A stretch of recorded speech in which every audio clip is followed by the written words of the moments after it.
Hey guys, isa ba kayo sa namumblema kung yung mga pinipilis nating stainless, yung mga pinapakintab nating stainless, napakahirap pantayin yung kulay. Halimbawa na po, binabapping na natin. Tapos pagka pinunasan natin, ayan o, makikita natin o, ang daming bakat-bakat, ayan o. Pero na ano na yan, nahasa na yan, o nabapping na yan ha. Kaya lang, kung mapapansin natin o, ayan o, ang daming mga parang mansa-mansa. So pagka pinunasan natin yan, hirap talaga tanggalin yan, oh. Tingnan nyo. Ayan, nandyan pa rin. Yun. At maraming salamat ka pala kay CG Ironworks. At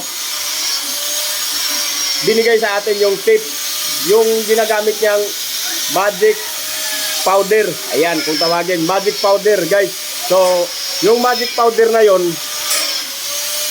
steam coat lang yun. Ito yun. Ayan o. So, bumili tayo ng steam coat, 1 kilo. May nabibili naman sa hardware, pa kilo-kilo, per kilo. May nabibili naman, ayan. Ito lang yung technique dyan, ayan o. Steam coat. Ayan. Buburan lang natin. Napakadali tanggalin yan. Para papantay ang kulang, o. Tingnan nyo. O, sampahid pa lang, o. O. O, nawala agad. Yan. Yan yung magic powder ni CG Ironworks. Ayan. Maraming salamat sa iyo, tol. Ayan. Ayan, o. Walang kahirap-hirap. Tignan nyo naman, o. Kumintab na agad. Bumalik na yung kintab niya sa pagkabapping. Ayan. O.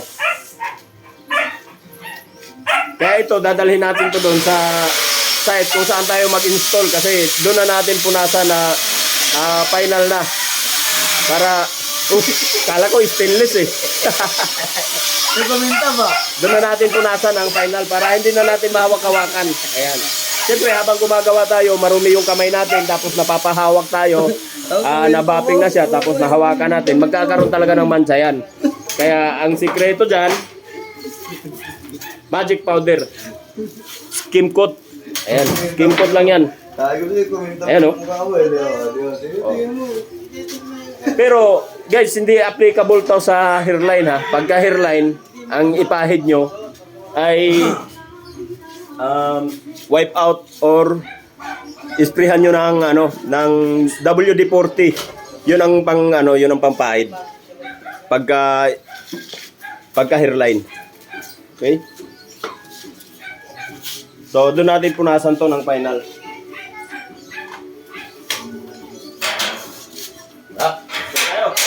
Isasalpak lang pala yan doon. Yun lang guys. So, share nyo yung video na to para malaman din ng iba. So maraming salamat.